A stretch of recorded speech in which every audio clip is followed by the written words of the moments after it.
ചേർത്തലയിലെ തിരോധാന കേസുകളിൽ പ്രതി സെബാസ്റ്റ്യനുമായി ഇന്നും തെളിവെടുപ്പ് തുടരും. കോട്ടയം, ആലപ്പുഴ ജില്ലകളിലെ വിവിധ സ്ഥലങ്ങളിലാണ് തെളിവെടുപ്പ്.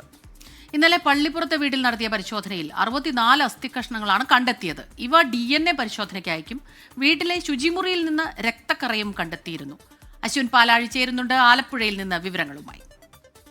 Ashwin, good morning. ഈ ഒരു കേസിൽ ഇനിയും ദുരൂഹതകൾ നിരവധി ഒഴിയാനുണ്ട്. തെളിവെടുപ്പ് പൂർണ്ണമായിട്ടില്ല. പലതരത്തിലുള്ള തെളിവുകളും കണ്ടെത്തേണ്ടതായിട്ടുണ്ട്. ചില കേസുകളിൽ സമയം ഒരു പ്രശ്നമാണ്. വർഷങ്ങൾ കഴിഞ്ഞിരിക്കുന്നു. ഏത് രീതിയിലാണ് അന്വേഷണം? അത് എവിടെ എത്തി നിൽക്കുന്നു?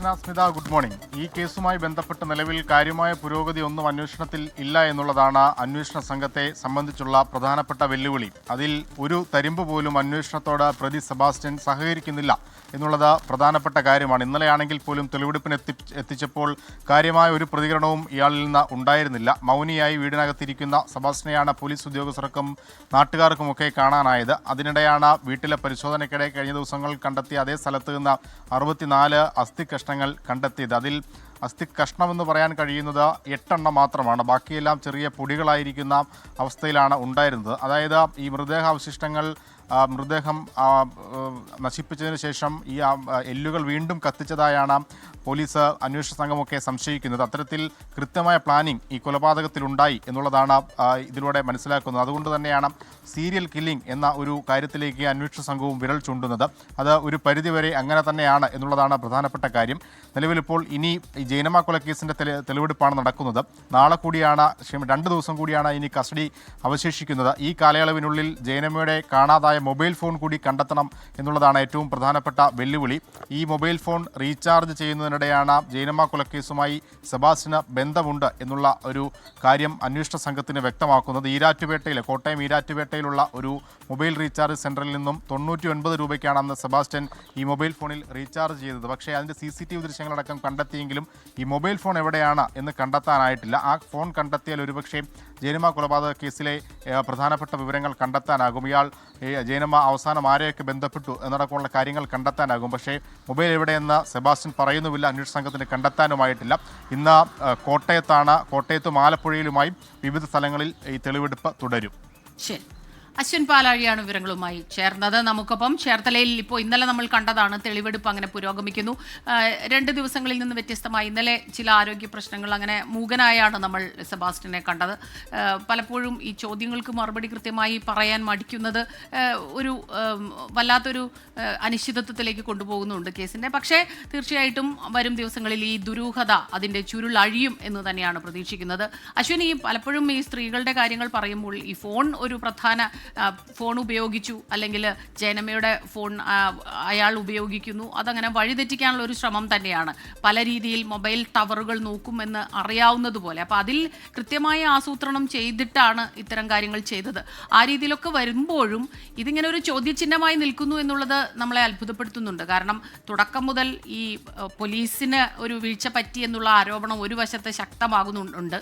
പക്ഷേ ഇപ്പോൾ കൃത്യമായ അന്വേഷണം അങ്ങനെ അതിൻ്റെ വഴിക്ക് നടക്കുന്നുണ്ട്. അപ്പോൾ തീർച്ചയായിട്ടും ഒരു കുഴഞ്ഞു മറഞ്ഞ കേസായി ഇതിനെ നമുക്ക് കാണാൻ കഴിയും. പ്രധാനമായും ഇത് അന്വേഷണ സംഘത്തിന് ഏറ്റവും പ്രധാനപ്പെട്ട വെല്ലുവിളി ഒരു സഹകരണവും ഇയാളിൽ നിന്നുണ്ടാകുന്നില്ല എന്നുള്ള ആ ഒരു കാര്യമാണ്. മൊബൈൽ ഫോണിൻ്റെ കാര്യത്തിലേക്ക് വന്നാൽ സെബാസ്റ്റ്യനിൽ നിന്ന് കഴിഞ്ഞ ദിവസം ഉപയോഗിച്ചതും ഉപയോഗിക്കാത്തതുമായ 4ഓളം മൊബൈൽ സിമ്മുകൾ കോട്ടയം ക്രൈംബ്രാഞ്ച് കണ്ടെടുത്തിരുന്നു. അതുതന്നെയാണ് പ്രധാനപ്പെട്ട ഒരു കാര്യം. അതുകൊണ്ട് തന്നെ ഈ സിമ്മുകൾ മാറ്റി ഉപയോഗിക്കുന്ന ഒരു സ്വഭാവക്കാരനാണ് എന്നുള്ള ഒരു കാര്യം കണ്ടെത്തിയിട്ടുണ്ട്. അത് എന്തിനാണ് അങ്ങനെ ഒരു സ്വഭാവം ഇയാൾ സൂക്ഷിക്കുന്നത്? അതുകൊണ്ട് തന്നെ ഇയാളുടെ പല ഇടപാടുകളിലും ദുരൂഹതയുണ്ട്. നമ്മൾ ഈ അന്വേഷണ ഉദ്യോഗസ്ഥരുമൊക്കെ സംസാരിക്കുമ്പോൾ അവർ നമ്മളോട് പറയുന്ന ചില കാര്യങ്ങളുണ്ട്. ഈ 3 തിരോധാന കേസുകൾക്കും പിന്നിൽ സെബാസ്റ്റ്യന് കൃത്യമായ പങ്കുണ്ട് എന്നുള്ള കാര്യത്തിൽ അന്വേഷണ സംഘത്തിന് ഉറപ്പാണ്. പക്ഷേ ഇതിൽ ഒരു കാര്യം പോലും വിട്ടുപറയാനോ അറിയില്ല എന്ന വാക്കിനപ്പുറത്തേക്ക് മറ്റൊരു മലയാള വാക്ക് അന്വേഷണ ഉദ്യോഗസ്ഥരോട് പറയാനോ ഇവർ തയ്യാറാകുന്നില്ല എന്നുള്ളതാണ്, ഈ പ്രതി തയ്യാറാകുന്നില്ല എന്നുള്ളതാണ് ഏറ്റവും പ്രധാനപ്പെട്ട വെല്ലുവിളി. അതുകൊണ്ട് തന്നെ ഈ കേസുമായി ബന്ധപ്പെട്ട ഇനിയിപ്പോൾ സെബാസ്റ്റ്യനെ ഏത് രീതിയിൽ ചോദ്യം ചെയ്യണം എന്നുള്ള കാര്യത്തിൽ വലിയ ഒരു അനിശ്ചിതത്വം അന്വേഷണ സംഘത്തിന് മുന്നിലുണ്ട്. ഇനിയിപ്പോൾ ഈ കേസിൽ 2 ദിവസം കൂടിയാണ് കസ്റ്റഡി കാലാവധി അവശേഷിക്കുന്നത്. നാളെയും മറ്റന്നാളും കൂടിയാണ്. അതിനുള്ളിൽ കാര്യമായ എന്തെങ്കിലും പുരോഗതി സെബാസ്റ്റ്യനിൽ നിന്ന് അന്വേഷണത്തിന് കിട്ടും എന്നുള്ള പ്രതീക്ഷ അന്വേഷണ സംഘത്തിനില്ല.